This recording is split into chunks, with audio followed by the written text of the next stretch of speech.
The last thing we'll look at is the Destiny Discover menu to the left. If you want to go back to the home page from after you first log in, you can click Destiny. The main area where you spend most of your time is Destiny Discover, so we are already there. Clicking this will take you back to the Discover home page. The Collections tab is a neat feature that we've already seen a couple times. There are two types of collections. Public collections can be posted, then viewed by anyone in our school.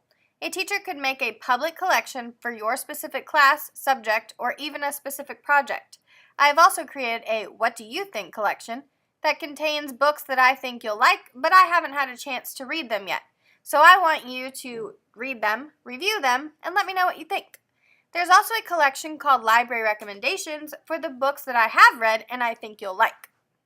The other kind of collections are private collections. These are collections that you can make for yourself that only you can see. This student already has collections for books they love and books they want to read. That way, if you're browsing and you see a book you'd like to read at some point, you can add it to your want to read collection. Now let's look at how to make a collection. Click on the orange plus sign at the bottom. You can give your collection a title, description, then click Continue. You can now select your grade level and subjects if you want, then click Continue.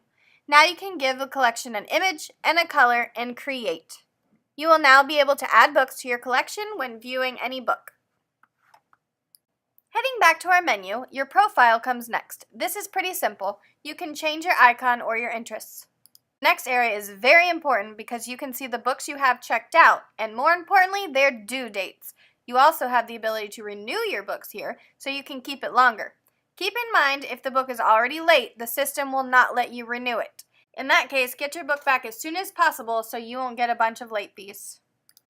The next tab lets you know what holds you have and when the hold expires. Make sure you come get the book and get it checked out before that date or it will be put back on the shelf.